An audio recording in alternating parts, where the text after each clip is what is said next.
महेंद्र सिंह धोनी का बचपन वैसा ही था जैसा हमारा आपका हम सबका रहा है। धोनी झारखंड में रांची में 7 जुलाई 1981 को पैदा हुए थे। उनके जन्म के वक्त झारखंड बिहार का ही हिस्सा हुआ करता था। महेंद्र सिंह धोनी यानी MS धोनी के पिता का नाम पान सिंह धोनी है और धोनी की मां का नाम देवकी धोनी है। धोनी के बड़े भाई नरेंद्र सिंह धोनी हैं और उनसे छोटी बहन जयंती है। भाई राजनेता हैं और बहन टीचर है। धोनी जिस परिवार में पैदा हुए वह खाता पीता एक मध्यम वर्गीय परिवार था। धोनी के पिता पान सिंह एक स्टील बनाने वाली कंपनी मैकॉन में एक मामूली कर्मचारी थे। इनका परिवार मूल रूप से उत्तराखंड राज्य का रहने वाला है।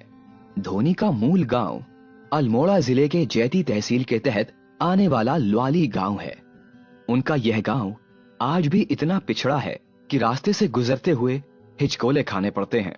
धोनी के पिता अपने कामकाज के सिलसिले में सालों पहले यहीं से रांची आ गए थे और फिर तो पूरा परिवार ही झारखंड का होकर रह गया है।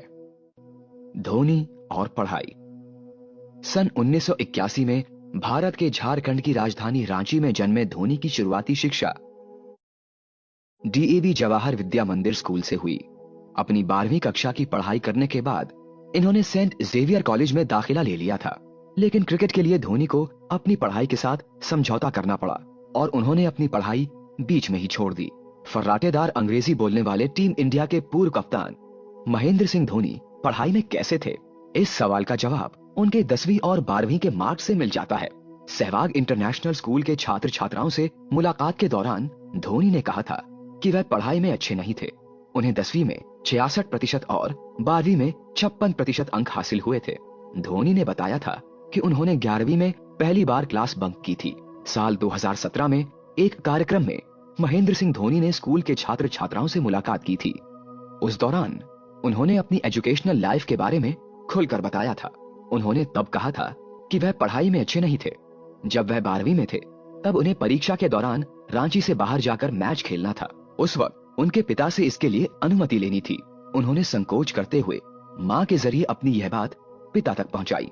उनके पिता पान सिंह ने तब कहा था कि अगर तुमने साल भर तैयारी की है तो एक दिन से कोई फर्क नहीं पड़ता। धोनी ने इन छात्रों से बात करते हुए कहा था कि उन्हें पढ़ाई और खेल के बीच में इसी तरह संतुलन बनाना होगा। धोनी ने बच्चों से कहा कि हमें उन चीजों के लिए परेशान होना चाहिए जो हमारे नियंत्रण में है, ना कि उन चीजों के लिए जो हमारे नियंत्रण में बिल्कुल ही नहीं है। उसी बातचीत में धोनी ने कहा था कि पूरे मन से क्रिकेट खेलना मेरा काम था, लेकिन टीम इंडिया में मेरा चयन हो यह मेरे नियंत्रण में नहीं था। यह मेरा नहीं बल्कि किसी और का काम था। इसके लिए मैं परेशान नहीं होता था। इसलिए खेल और पढ़ाई में समय देना हमारे वश में है और हमें ये करना चाहिए। धोनी ने बच्चों से कहा था कि स्कूल में आपको हर खेल में भाग लेना चाहिए और यह समझने की कोशिश करनी चाहिए कि आप किस खेल में किस काम में अच्छे हैं। इस बात की पहचान होना बेहद जरूरी है। क्रिकेट का सफर। हैरानी की बात है कि उनका पसंदीदा खेल क्रिकेट नहीं बल्कि फुटबॉल हुआ करता था।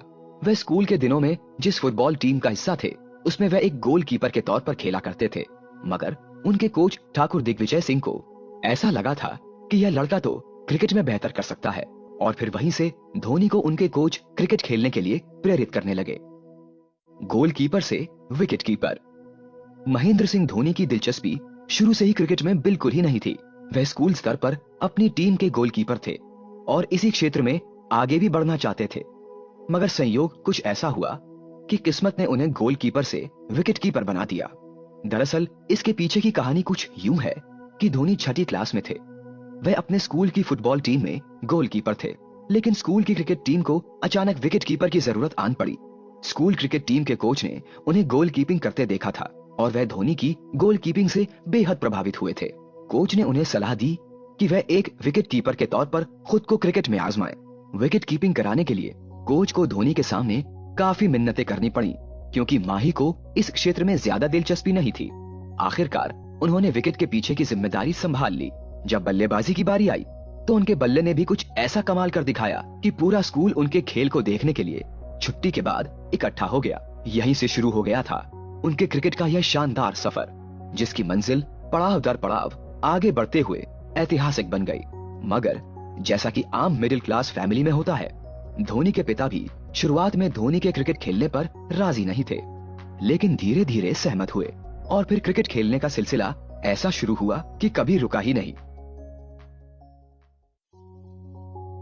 पहली सैलरी महज 625 रुपए। मगर ऐसा नहीं था कि यह सफर आसान था। उन्हें जूनियर क्रिकेट के दिनों में कई बार एक शहर से दूसरे शहर का सफर तय करना होता था, लेकिन उनके पास इतने पैसे नहीं होते थे कि वह रिजर्वेशन कोच में सफर कर सके। कई बार तो उन्हें ट्रेन के जनरल कोच में बगैर रिजर्वेशन भी सफर करना पड़ा था। जेब में पैसे नहीं होते थे। ऐसे में धोनी को कई दफे तो टॉयलेट के आसपास भी सोते हुए सफर तय करना पड़ा था। धोनी ने साल 1997 में स्कूल क्रिकेट के एक मैच में अपना पहला दोहरा शतक जड़ दिया था। उस समय वह 16 साल के थे। धोनी बाद में steel authority of India limited यानी सेल की लोकल टीम में शामिल कर लिए गए, जहां उन्हें पहले वेतन के तौर पर महज 625 रुपए मिले थे। जब सैलरी बढ़कर 1800 रुपए से 2200 रुपए कर दी गई, धोनी बाद में steel authority of India limited यानी सेल की लोकल टीम छोड़कर 1997 में सेंट्रल कोल फील्ड्स लिमिटेड यानी सीसीएल के लिए क्रिकेट खेलना शुरू कर दिया। वह सीसीएल के लिए 2002 तक क्रिकेट खेलते रहे। इस दौरान धोनी झारखंड रणजी टीम में आ तो गए थे, लेकिन उनके पास नौकरी नहीं थी। ऐसे में धोनी को अपने क्रिकेट को आगे बढ़ाने के लिए कुछ सहूलतों की जरूरत थी और इन जरूरतों को पूरा करने के लिए ज्यादा पैसों की दरकार थी। कोल फील्ड्स की तरफ से मैच खेलने के लिए उन्हें 1800 रुपए प्रति महीने सैलरी मिलती थी। धोनी इतने भी मुखर नहीं थे कि वह अपने कप्तान से इस बारे में बात कर सकें, लेकिन उनकी टीम में कप्तान आदिल हुसैन ने उनकी परेशानियों को भांप लिया और धोनी के लाजवाब प्रदर्शन को देखते हुए उनके वेतन को 1800 रुपए से बढ़ाकर 2200 रुपए कर दिया गया। पहचान बनाने की राह पर 2001 से 2003 का दौर था। धोनी पहली बार कमांडो क्रिकेट क्लब की ओर से खेल रहे थे। उस टूर्नामेंट में उन्होंने जिस तरह से विकेट कीपिंग की थी, उनकी खेलने की शैली ने टूर्नामेंट देखने आए तमाम लोगों का ध्यान उनकी ओर खींच लिया था। उनकी विकेट कीपिंग की तारीफ वहां मौजूद हर कोई कर रहा था। मगर धोनी के प्रोफेशनल क्रिकेट करियर की शुरुआत साल 1998 में बिहार अंडर 19 टीम में हुई थी। सिलेक्शन तो हो गया, मगर नहीं मिल पाई जानकारी। धोनी ने बिहार अंडर 19 खेलते हुए बेहतरीन प्रदर्शन किया। धोनी को सीसीएल और बिहार के लिए अंडर 19 में उस अच्छे प्रदर्शन का इनाम साल 2000 में तब मिला जब उनका सिलेक्शन रणजी के लिए हो गया। रणजी में सिलेक्शन और उसमें शामिल होने की कहानी भी किसी फिल्मी कहानी की तरह ही बेहद दिलचस्प है। धोनी का सिलेक्शन रणजी के लिए ईस्ट जोन टीम के लिए हो गया था, मगर इसकी जानकारी धोनी तक नहीं पहुंच पाई। धोनी के एक बेहद करीबी दोस्त परमजीत थे, उन्हें इसकी जानकारी मिली। परमजीत को यह जानकारी कोलकाता के किसी दोस्त से मिली थी, लेकिन तब तक बहुत देर हो चुकी थी। धोनी को खेलने के लिए अगरतला जाना था और इसके लिए पूरी टीम कोलकाता पहुंच चुकी थी। अगर धोनी को उस मैच में शामिल होना था तो उन्हें सबसे पहले कोलकाता पहुंचाना था। परमजीत ने हिम्मत नहीं हारी। उन्होंने तय कर लिया कि चाहे जो भी हो वह अपने दोस्त को कोलकाता पहुंचाकर रहेंगे। परमजीत ने इसके लिए एक टाटा सूमो गाड़ी किराए पर ली और 2 और दोस्तों के साथ धोनी को लेकर परमजीत कोलकाता के लिए सड़क मार्ग से ही निकल पड़े। सड़कें, दूरी और टाटा सूमो की रफ्तार एक दूसरे से होड़ ले रही थी। आखिरकार धोनी कोलकाता एयरपोर्ट पहुंच गए, लेकिन उनकी टीम तब तक अगरतला के लिए रवाना हो चुकी थी। धोनी ने ईस्ट जोन के लिए अपना पहला मैच मिस कर दिया था। हालांकि धोनी इसके बाद वहां पहुंचे और टीम से भी जुड़े। कदम दर कदम मिलती पहचान। उन्होंने 1999 से 2000 में बिहार रणजी टीम में खेलना शुरू कर दिया था। उन्होंने अपना पहला रणजी ट्रॉफी मैच बिहार राज्य की तरफ से असम क्रिकेट टीम के विरुद्ध खेला था। इस मैच की दूसरी पारी में धोनी ने नाबाद 68 रन बनाए थे, जबकि इस ट्रॉफी के इस सेशन में कुल 5 मैचों में कुल 283 रन अपने नाम किए थे। इस ट्रॉफी के बाद धोनी ने और भी कई घरेलू मैच खेले। देवधर ट्रॉफी, दिलीप ट्रॉफी और केन्या टूर में गई इंडिया ए टीम का हिस्सा बनकर उनके प्रदर्शन की बदौलत उन पर राष्ट्रीय टीम सिलेक्शन कमेटी की नजर गई। धोनी ने अपने एक इंटरव्यू में बताया था कि क्रिकेट खेलना काफी नहीं था।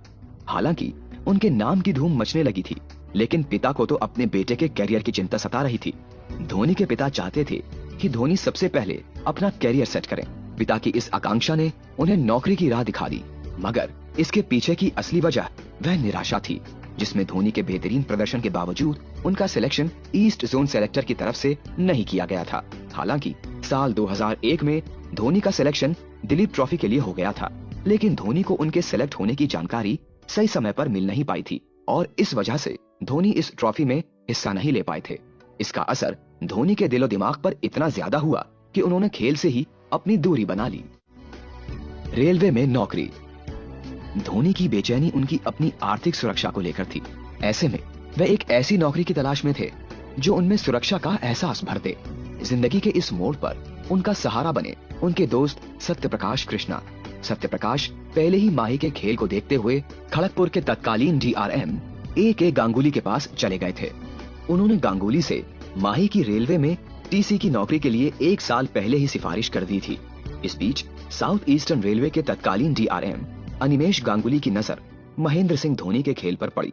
इसके बाद धोनी के खेल को देखने के लिए DRM गांगुली ने ट्रायल के लिए बुला लिया। हर इम्तिहान में अपने अनूठे परफॉर्मेंस के माहिर माही यहाँ भी बाजी मार गए और महेंद्र सिंह धोनी का रेलवे में स्पोर्ट्स कोटा से टिकट कलेक्टर के रूप में सिलेक्शन हो गया। धोनी की ड्यूटी पश्चिम बंगाल के खड़गपुर रेलवे स्टेशन पर लगी थी और आने वाले दिनों का यह cricket star Kharagpur railway station पर आने जाने वाली ट्रेनों के टिकट चेक करने के काम में लग गया था। मगर खड़गपुर रेलवे स्टेशन पर काम करने के दौरान भी धोनी कभी क्रिकेट से अलग नहीं हो पाए। वह दिन भर नौकरी करते और बचे हुए वक्त में रोज रोज उनकी प्रैक्टिस चलती। धोनी नौकरी के साथ साथ अपने खेल को बेहतर बनाने की निरंतर कोशिश करते रहे, मगर तमाम कोशिशों के बावजूद धोनी को वह पहचान नहीं मिल पा रही थी जिसके लिए वो लगातार कड़ी मेहनत कर रहे थे। धनबाद का रुख। धोनी अपने ख्वाबों का पीछा कर रहे थे और ख्वाब हकीकत बनने से दूर होते जा रहे थे। लाख कोशिशों के बावजूद उनका सिलेक्शन किसी बड़े स्तर की टीम में नहीं हो पा रहा था। वह जिस शहर में रह रहे थे उससे उनके ख्वाबों की दुनिया कहीं बड़ी थी। ऊपर से शांत दिखते इस टिकट कलेक्टर के भीतर तूफान मचा हुआ था और उस तूफान की लहरों को उनके चेहरे पर आते जाते देखा जा सकता था। मगर उस छोटी सी उम्र में भी स्ट्रेस मैनेजमेंट उन्हें बखूबी आता था। उन्हें लगा कि अगर बड़े ख्वाब को जमीन पर उतारना है तो उन्हें खड़गपुर छोड़ना होगा और किसी ऐसे शहर का रुख करना होगा जहां उनके पंख उड़ान के लिए तैयार हो सकें। उन्होंने आखिरकार खड़गपुर छोड़ने का फैसला कर लिया, मगर इसका मतलब यह नहीं था कि वह नौकरी छोड़ रहे थे। उन्होंने नौकरी से छुट्टी ले ली और खड़गपुर से धनबाद चले गए। धोनी ने जब मां का फोन भी नहीं उठाया। धोनी अपने दोस्तों के साथ धनबाद स्टेशन के पास रेलवे के स्पोर्ट्स हॉस्टल में रहने लगे। उनके अगले 6 महीने धनबाद की इसी कॉलोनी में बीते और उनका एक एक पल क्रिकेट के हवाले हो गया। क्रिकेट के प्रति उनका यह समर्पण इतना गहरा था कि उन 6 महीनों के दौरान उनकी जिंदगी में क्रिकेट के बाहर का ना कोई दोस्त था, ना पेशेवर साथी और ना ही उनके खुद के परिवार का कोई सदस्य। बड़ी दुनिया को गढ़ने की खातिर उन्होंने बाहरी दुनिया से दूरी बना ली थी। क्रिकेट की अपनी उस दुनिया में वह बतौर खिलाड़ी इतने दीवाने हो गए थे कि उन्हें अपनी मां की भी सुध नहीं रही। कहा जाता है कि खेल के समय वह अपनी मां का फोन भी नहीं उठा पाते थे। माही के उन दिनों के संघर्ष के साथ ही सत्यप्रकाश ने कभी किसी साक्षात्कार में बताया था कि माही के साथ उनकी दोस्ती पुरानी है। जब वे संघर्ष कर रहे थे तब से हम लोग साथ रहे थे। उनके हर सुख दुख में हम लोग हमेशा साथ खड़े रहे थे। बाकी खिलाड़ियों और धोनी में अंतर यही है कि वह बाकियों के मुकाबले अपनी भावनाओं को नियंत्रित रखने की कला जानते हैं। 2003 में जब हम खेल रहे थे तो उनकी मां ने फोन किया था। उन्होंने तब कहा था कि फोन बजने दो, गेम पर ध्यान दो। बाद में हमें पता चला कि वह मैच को लेकर काफी सीरियस थे और किसी कीमत पर अपनी लय तोड़ना नहीं चाहते थे। सत्यप्रकाश, जिन्हें धोनी सत्तूदा कहते थे, उन्होंने धोनी के बारे में उसी इंटरव्यू में एक दिलचस्प वाकये का जिक्र किया था। वह घटना थी कि किसी मैच के दौरान कोई उन्हें बार बार छेड़ रहा था। इस पर धोनी ने उनसे कहा था कि तुम चाहे जितने रन बना लो, हम 15 ओवर में ही जीत जाएंगे। बाद में धोनी की टीम ने 14.4 ओवर में उस मैच को अपने नाम कर लिया था और धोनी की उसमें अहम भूमिका थी। बहरहाल, धनबाद में सत्तू के साथ रहकर क्रिकेट पर की गई धोनी की 6 महीनों की कड़ी मेहनत और समर्पण काम आए। उनके खेल में जबरदस्त बदलाव आया। मगर अब धोनी की मंजिल खड़गपुर का वह रेलवे स्टेशन नहीं रह गया था। उनके सपनों का दायरा उस स्टेशन की नौकरी से कहीं बड़ा हो गया था। धोनी का मन इस नौकरी से धीरे धीरे उचटने लगा और उन्होंने अपनी नौकरी के 3 साल भी पूरे नहीं किए और अपने प्यारे क्रिकेट की खातिर उस TC की नौकरी को अलविदा कह दिया। अफसरों के बर्ताव से ताव खा गए माही। मगर जिस वजह से MS धोनी ने रेलवे और उनकी नौकरी छोड़ी थी, उसके पीछे की कहानी भी कम अनूठी नहीं है। जिस शांत स्वभाव की खासियत के लिए माही जाने जाते हैं, माही का रुख यहाँ एकदम उससे अलग था। धोनी ने साल 2003 में बहुत ही बेकाबू हुए गुस्से में खड़गपुर की टीसी वाली वह नौकरी छोड़ दी थी।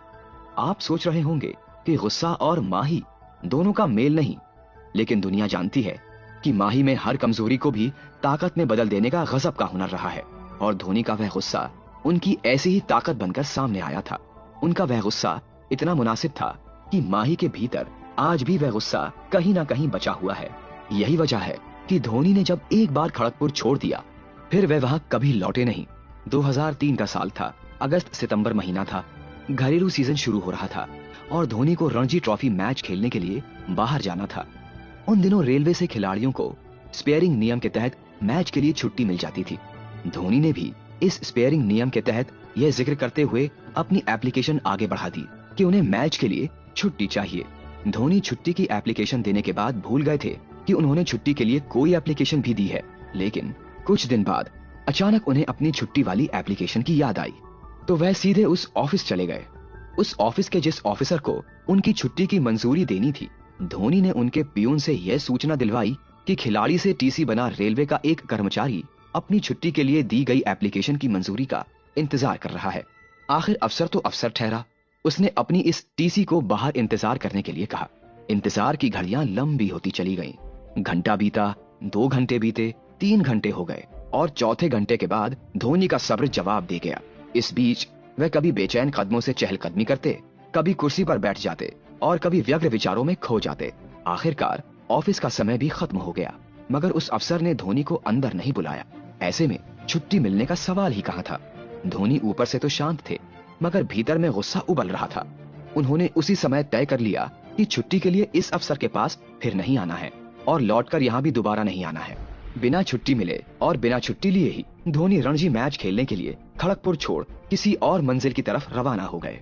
माही की इस खड़गपुर शहर से यह रवानगी ऐसी हुई कि बाद में भी उन्होंने इस शहर का कभी रुख नहीं किया, जबकि यह वही खड़गपुर था जहां उन्होंने तकरीबन 3 साल तक टीटी की नौकरी की थी। इस्तीफा मंजूर नहीं, लौटना गवारा नहीं। खड़गपुर को उन्होंने 3 साल दिए थे। यहाँ के बेशुमार लोगों से उनकी जान पहचान थी, लेकिन अफसर के गुमान की वजह ने उन्हें इस कदर नाराज किया कि इस शहर में लौटना उन्हें कभी गवारा नहीं हुआ। वे ना तो नौकरी के लिए यहाँ लौटे और ना ही किसी से मिलने के लिए यहाँ वापस आए। खड़गपुर छोड़ने के चंद सालों के भीतर माही की जिंदगी ने बड़ा यू टर्न ले लिया और वे टीम इंडिया के लिए खेलने लगे। भारत के लिए खेलते हुए धोनी ने रेलवे को अपना इस्तीफा भेज दिया, लेकिन कई साल तक रेलवे ने धोनी का यह इस्तीफा मंजूर नहीं किया, क्योंकि एमएस अब इतने बड़े हो चुके थे कि रेलवे अपनी इस विरासत को छोड़ना नहीं चाहता था। मगर इसी बीच धोनी इंडियन एयरलाइन से जुड़ चुके थे। नहीं माने धोनी। रेलवे और धोनी के बीच मान मनोवल चलता रहा। रेलवे ने उन्हें कई बेहतरीन ऑफर दिए, लेकिन एमएस नहीं माने और आखिरकार साल 2008 के बाद रेलवे ने धोनी का इस्तीफा मंजूर कर लिया। इसी बीच इस शानदार खिलाड़ी को कई जाने माने लोगों, कंपनियों ने कई मौकों पर बार बार अपने अपने तरीके से उन्हें खड़गपुर बुलाने की कोशिश की, लेकिन तमाम कोशिशें बेकार गईं।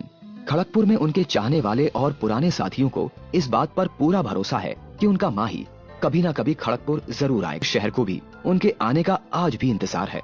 इंडियन क्रिकेट टीम में जगह। साल 2003 में धोनी को जमशेदपुर में प्रतिभा संसाधन विकास विंग के मैच में खेलते हुए बंगाल के पूर्व कप्तान प्रकाश पोद्दार ने देखा था। पोद्दार उनकी प्रतिभा से इतने प्रभावित हुए थे कि उन्होंने धोनी के खेल की जानकारी राष्ट्रीय क्रिकेट एकेडमी को दे दी और एकेडमी को धोनी के टैलेंट में एक जबरदस्त संभावना नजर आई और इस तरह धोनी का सिलेक्शन बिहार अंडर 19 टीम में कर लिया गया। धोनी ने साल 2003-04 के देवधर क्रिकेट ट्रॉफी टूर्नामेंट में भी हिस्सा लिया था और वह पूर्वी जोन टीम का हिस्सा थे। देवधर ट्रॉफी की उस सीजन की जीत उनकी टीम के नाम रही और धोनी ने उस सीजन में कुल 4 मैच खेले थे, जिनमें उन्होंने 244 रन बनाए थे। साल 2004 में धोनी का सिलेक्शन इंडिया ए टीम में कर लिया गया। इंडिया ए टीम की ओर से धोनी ने अपना पहला मैच बतौर विकेट कीपर खेलते हुए जिम्बाब्वे टीम के खिलाफ काफी अच्छा प्रदर्शन किया था। केन्या ए, भारत ए और पाकिस्तान ए, इन 3 देशों के बीच हुई श्रृंखला में भी धोनी ने दमदार प्रदर्शन किया था और पाकिस्तान ए टीम के खिलाफ खेले गए उस मैच में अपने अर्धशतक की मदद से धोनी ने भारतीय टीम को मैच जिता दिया था। इंडियन क्रिकेट में आने की पूरी कहानी। 2003-04 का क्रिकेट सीजन धोनी के लिए अहम रहने वाला था। भविष्य की संभावनाओं से पूरी तरह अनजान धोनी के लिए यह दौर करो या मरो वाला सीजन था। मगर किस्मत तो धोनी के पक्ष में खड़ी थी। उस समय टैलेंट रिसोर्स डेवलपमेंट ऑफिसर रहे प्रकाश पोद्दार ने धोनी का एक मैच देखा जिसमें धोनी ने सिर्फ 29 रन बनाए थे। लेकिन धोनी की इस छोटी सी पारी और उनकी विकेट कीपिंग के जादू का असर प्रकाश पोद्दार पर कुछ इस तरह हुआ कि धोनी के खेल पर वह फिदा हो गए। पोद्दार ने मैच के बाद धोनी की रिपोर्ट दिलीप वेंगसरकर को भेजी, जो उस समय नेशनल टैलेंट स्कीम के चेयरमैन थे। पोद्दार ने दिलीप वेंगसरकर को अपनी रिपोर्ट देते हुए कहा था कि मैदान में धोनी के अंदर गजब का आत्मविश्वास देखा जा सकता है। धोनी की वह रिपोर्ट सिलेक्शन कमेटी के तत्कालीन चेयरमैन किरण मोरे के पास पहुंची। इसके बाद धोनी का खेल देखने के लिए किरण मोरे खुद ही जमशेदपुर पहुंच गए। वहां झारखंड और उड़ीसा के बीच एक मैच खेला जाना था। उस मैच में धोनी ने न सिर्फ बेहतरीन कीपिंग की थी बल्कि धमाकेदार शतक भी लगाया था। उनकी शानदार विकेट कीपिंग और ताबड़तोड़ शतक ने मोरे के सामने टीम इंडिया में चुने जाने के लिए दावेदारी पेश कर दी। मोरे को धोनी का अंदाज और खेल दोनों ही भा गए थे। उस समय टीम इंडिया के पास कोई बेहतरीन रेगुलर विकेट कीपर भी नहीं हुआ करता था। विकेट कीपर की कमी के हालात कुछ इस कदर थे कि द वॉल के नाम से मशहूर पूर्व भारतीय कप्तान राहुल द्रविड़ को टीम के लिए विकेट कीपिंग करनी पड़ रही थी। लेकिन वक्त तो धोनी के पक्ष में अपना फैसला सुना चुका था। भारतीय क्रिकेट एक नई अंगड़ाई के लिए तैयार हो चुका था। किरण मोरे ने धोनी का खेल देखने के बाद कहा था, धोनी हमारे सामने लगभग सभी जरूरतें पूरी करता दिख रहा है। धोनी के नाम पर लगभग मोहर लग चुकी थी।